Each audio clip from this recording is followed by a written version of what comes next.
우리가 사로잡힌 지 12째 해 10째 달 5째 날에 예루살렘에서부터 도망하여 온 자가 내게 나와 말하기를 그 성이 함락되었다 하였는데, 에스겔 선지자가 바벨론에 사로잡힌 자 가운데에 있습니다. 그런데 어떤 사람이 예루살렘이 패망하고 난 이후에 도망하여 나와서 에스겔 선지자에게 이르러서 예루살렘 성이 드디어 함락되었다라는 소식을 전해주게 됩니다. 우리가 사로잡힌 지, 여호야긴 왕이 사로잡힌 지 12째 해 10째 달 5째 날, 이날을 계산해 보면 예루살렘이 함락된 지 18개월 후가 됩니다. 그래서 예루살렘이 함락되고 난 이후에 바벨론에 있는 에스겔 선지자에게 이 소식이 전달되는 게 18개월까지 걸렸겠느냐. 그래서 어떤 분은 12째 해가 아니라 11째 해를 잘못 쓴 것이다, 그렇게 생각하기도 하고요. 어쨌든 예루살렘이 함락되고 난 이후에 일정 기간이 지나고 난 이후에 예루살렘 성의 함락 소식이 에스겔 선지자에게 들려지게 됩니다. 에스겔 선지자가 예루살렘 성의 멸망에 대해서 앞에서 많은 예언을 하지 않았습니까? 그런데 그 예언대로 예루살렘 성이 함락되었다라고 하는 것이죠. 참으로 가슴 아프고 비통한 일이 아닐 수가 없습니다. 그런데 22절에 보면 그 도망한 자가 내게 나오기 전날 저녁에 여호와의 손이 내게 임하여 내 입을 여시더니 다음 아침 그 사람이 내게 나올 그때에 내 입이 열리기로 내가 다시는 잠잠하지 아니하였노라. 그 도망하여서 나온 사람이 예루살렘 함락 소식을 전해주기 전날 저녁에 하나님께서 역사하셔서 에스겔 선지자의 입을 여셨다라고 하는 겁니다. 하나님의 말씀을 전하게 하신 것이죠. 그리고 그 다음날 아침에 그 사람이 에스겔 선지자에게 나올 때에 다시 내 입이 열렸다라고 하는 겁니다. 그래서 하나님의 말씀을 에스겔 선지자가 잠잠하지 아니하고 하나님의 말씀을 더욱더 선포하게 됩니다. 이 말씀은 사실 앞에서 예언이 한번 되었던 내용입니다. 에스겔 24장 25절부터 27절까지의 말씀을 보면 하나님께서 이렇게 말씀하셨죠. 하나님께서 에스겔 선지자에게 내가 그 힘과 그 즐거워하는 영광과 그 눈이 기뻐하는 것과 그 마음이 간절하게 생각하는 자녀를 데려가는 날, 이 날은 언제냐 하면 예루살렘 성이 멸망하는 날을 의미합니다. 그때에 곧 그날에 도피한 자가 내게 나와서 내 귀에 그 일을 들려주지 아니하겠느냐. 예루살렘 성에서 도피한 자가 나와서 너에게 그 일을 들려줄 것이다 라고 하나님께서 말씀해 주신 것이죠. 이 예언이 24장에서 있었다라고 하는 겁니다. 그날에 내 입이 열려서 도피한 자에게 말하고 다시는 잠잠하지 아니하리라. 이같이 너는 그들에게 표징이 되고 그들은 내가 여호와인 줄 알리라. 하나님께서 에스겔 선지자의 입을 여셔서 하나님의 말씀을 주시겠다. 어떤 말씀을 주시느냐 하면 예루살렘에 대해서 남아있는 자들이 잘못 생각하는 것 깨우쳐 주시고 결국 그 예루살렘 모든 백성들이 하나님의 은총과 하나님의 그 나라의 회복의 믿음을 가질 수 있도록 인도해 주시는 모든 말을 하나님께서 전해 주시는 것이죠. 그래서 새로운 하나님의 말씀이 열려지게 됩니다. 23절 말씀을 보면 여호와의 말씀이 내게 임하여 이르시되, 예루살렘의 멸망 소식을 듣고 난 이후에 하나님께서 새로운 말씀을 에스겔 선지자를 통해서 선포하시는 것입니다. 맨 처음에 오늘 주시는 말씀은 예루살렘에 남아있는 유다인들에게 주시는 경고와 책망의 말씀인데요. 그들이 오해하는 부분이 있는 겁니다. 자신들이 예루살렘에 지금 남아있는데 여기에 대해서 착각하는 부분이 있어서 하나님께서 너희들 그렇게 착각해서는 안 된다, 올바른 하나님의 뜻을 알려주시는 내용이 나옵니다. 어떤 착각이냐 하면 인자야 이 이스라엘의 이 황폐한 땅에 거주하는 자들이 말하여 이르기를 아브라함은 오직 한 사람이라도 이 땅을 기업으로 얻었나니 우리가 많은즉 더욱 이 땅을 우리에게 기업으로 주신 것이 되느니라 하는도다. 바벨론에 의해서 나라가 멸망당하고 많은 사람들이 바벨론으로 끌려갑니다. 그런데 유다에 남아있는 자들이 있거든요. 이들이 뭐라고 생각하느냐 하면 아브라함은 혼자인데 하나님의 약속에 의해서 이 땅을 기업으로 받았지 않았느냐.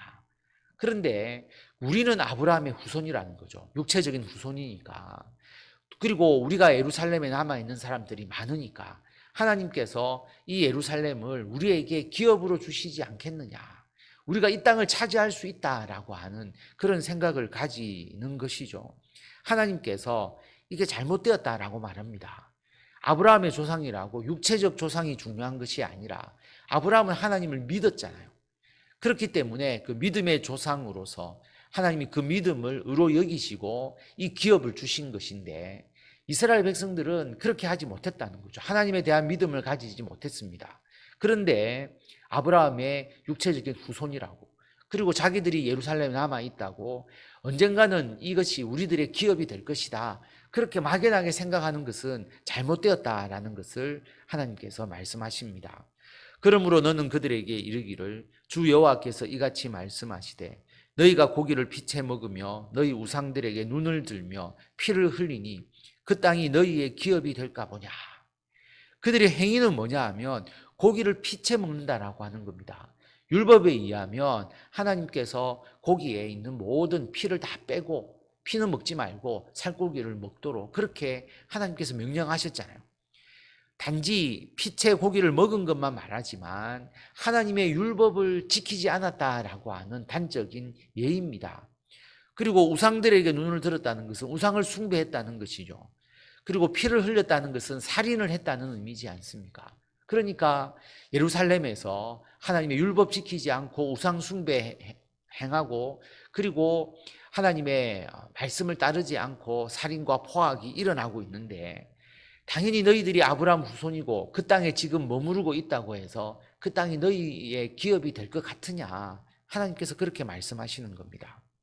너희가 칼을 믿어 가증한 일을 행하며 각기 이웃의 아내를 더럽히니 그 땅이 너희의 기업이 될까 보냐 하고, 칼을 믿어서 가증한 일을 행한다. 폭력을 행하고 우상숭배를 행하고 그리고 이웃의 아내를 더럽히는 도덕적인 타락이 일어나는데 그 땅이 너희의 기업이 되겠느냐. 하나님께서 그렇게 말씀하십니다.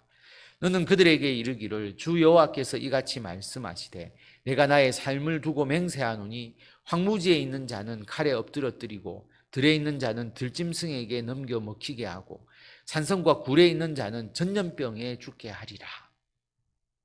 예루살렘이 멸망을 당했는데 아직도 막연하게 기대에 사로잡혀 있는 그들을 하나님께서 책망하시는 것입니다. 하나님께서 그 모든 죄에 대해서 심판하신다. 칼과 들짐승과 전염병에 의해서 아무리 산성과 굴에 숨어 있다 할지라도, 은신처에 숨어 있다 할지라도 하나님은 그들을 심판하신다는 것을 분명하게 말씀합니다. 그래서 내가 그 땅이 황무지와 공포의 대상이 되게 하고 그 권능의 교만을 그치게 하리니 이스라엘의 산들이 황폐하여 지나갈 사람이 없으리라. 권능의 교만, 자신들이 세상에 힘을 가지고 있기 때문에 우리가 모든 것을 해결할 수 있다라고 하는 그런 교만도 그치게 하시고 그 땅이 황무지와 공포의 대상, 황폐하게 하겠다라고 말합니다. 여러분, 나라가 멸망당하고 많은 사람들이 바벨론으로 끌려갔습니다. 그러면 하나님께서 위로하고자 하는 마음이 분명히 있잖아요. 회복을 말씀하시는데 그 전제가 뭐냐 하면 회개해야 된다라고 하는 거죠. 하나님께로 돌아와야 됩니다. 자신의 잘못을 깨달아야 됩니다. 그런 마음이 있을 때 포용하고 감싸주고 위로해 주는데 전혀 자신에 대한 잘못을 인정하지 않고 회개하지 않는데 포용해주고 감싸주게 되면 결국은 그들이 더 잘못될 수가 있는 것이죠. 그래서 나라의 멸망 이후에 착각하고 있는 이스라엘 백성들에게 하나님께서 다시 한번 책망의 말씀을 해주시는 것입니다. 29절에 보면 내가 그들이 행한 모든 가증한 일로 말미암아 그 땅을 황무지와 공포의 대상이 되게 하면 그때에 내가 여호와인 줄을 그들이 알리라 하라. 그들이 하나님인 줄 알아야 하나님 앞에 무릎 꿇고 엎드려서 자신의 죄를 회개하겠죠. 너희들이 행한 모든 가증한 일로 말미암아 이 땅이 황무지와 공포의 대상이 된 것이다 라는 것을 깨닫게 해주시는 것이죠. 인자야 내 민족이 담 곁에서와 진문에서 너에 대하여 말하며 각각 그 형제와 더불어 말하여 이르기를 자 가서 여호와께로부터 무슨 말씀이 나오는가 들어보자 하고, 에스겔 선지자의 예언대로 나라가 멸망을 당했습니다. 당연히 에스겔 선지자에 대한 관심도는 올라가겠죠. 에스겔 선지자가 무슨 말하는지 보자. 지난번에 한 말도 맞았는데, 그러면서 사람들이 담 곁에서 진문에서 에스겔 선지자에 대해서 수군거리게 됩니다. 그러면서 에스겔 선지자 찾아가서 에스겔 선지자가 무슨 말하는지 들어보자, 그렇게 이야기를 하는 거죠. 여러분, 진정으로 하나님의 말씀을 받고자 하는 의미가 아니고요, 일종의 호기심, 그리고 그 말을 들어서 자신의 욕망을 충족하려고 하는, 마치 점쟁이에게 찾아가서 점괘를 듣는 것과 마찬가지로 그런 생각을 이스라엘 백성들이 가지고 있는 것입니다. 그래서 하나님께서 여기에 대해서도 책망하십니다. 백성이 모이는 것 같이 내게 나아오며 내 백성처럼 내 앞에 앉아서 내 말을 들으나 그대로 행하지 아니하니 이는 그 입으로는 사랑을 나타내어도 마음으로는 이익을 따름이라. 마치 하나님의 백성과 같이 에스겔 선지자 앞에서 하나님의 말씀을 듣기는 듣는데, 호기심을 가지고 듣는데 그 말씀대로 행하지 않는다라고 하는 겁니다. 하나님이 요구하시는 것이 행함이죠. 하나님의 말씀대로 행하는 것을 원하는 것입니다. 그런데 그 입으로는 사랑을 말하지만 마음으로는 이익을 따르는 양면적인 행동, 하나님을 믿는다고 하면서도 실제로는 우상을 숭배하는 그러한 마음들, 그리고 포악을 행하고 음행을 행하는 이러한 죄악들. 그래서 하나님의 말씀을 듣기를 원하지만 행하지를 않는 그들의 죄악에 대해서 말씀하시는 것입니다. 그들은 내가 고운 음성으로 사랑의 노래를 하며 음악을 잘하는 자같이 여겼나니 내 말을 듣고도 행하지 아니하거니와. 에스겔 선지자가 하는 얘기를 노래로 듣고 음악으로 듣는 거죠. 듣기에 좋은 말로만 듣는 겁니다. 그러니까 행하지 않는 것이죠. 하나님은 행위의 변화, 그리고 결단을 요구하십니다. 그래서 그 말이 응하리니 응할 때에는 그들이 한 선지자가 자기 가운데 있었음을 알리라. 하나님께서 다시 한번 예루살렘에 남아있는 백성들에게 심판과 경고의 말씀을 하시는데, 그 말씀이 응해졌을 때, 다시 말하면 그들은 우리의 기업이 될 거라고 생각했는데 하나님이 기업으로 주시지 않고 그 땅이 황폐하고 공포의 대상이 되는 그런 결과가 나타날 때에 다시 한번 하나님을 깨닫는 것을 알게 될 것이다 라고 말씀하시는 것입니다. 오늘 이 말씀을 통해서 우리가 항상 잊어버리기가 쉬운 것이 진실된 회개가 전제되어야 한다. 하나님의 사랑과 은총을 받기 위해서는 우리가 완벽하게 의롭게 살아가는 것이 아니고요, 우리가 허물이 있고 부족한 부분이 있기 때문에 늘 하나님 앞에서 우리들의 이 어리석음을 회개하고 죄악을 회개하고 하나님께로 나아가는 것이 필요하다. 그러면 하나님이 우리들의 죄를 용서하시고 우리들을 품어주시고 위로해 주신다라고 하는 겁니다. 마치 내가 죄가 없는 양 교만하고 그렇게 신앙생활을 하게 되면 하나님의 은총이 임할 여지가 없지 않습니까? 그래서 먼저 진실된 회개가 전제되어야 함을 우리에게 말씀하고 있습니다. 그 다음에 우리가 하나님의 말씀을 듣고 성경 말씀을 들을 때에, 또 읽을 때에, 묵상할 때에, 성경 말씀 읽으면 재밌잖아요. 마치 소설을 읽는 듯이, 그리고 이야기를 우리가 읽는 듯이 그렇게 해서는 안 된다. 하나님의 말씀은 우리들의 행동을 변화하게 하고 우리들을 결단하게 만든다라고 하는 겁니다. 그것이 전제되어야 하는 것이죠.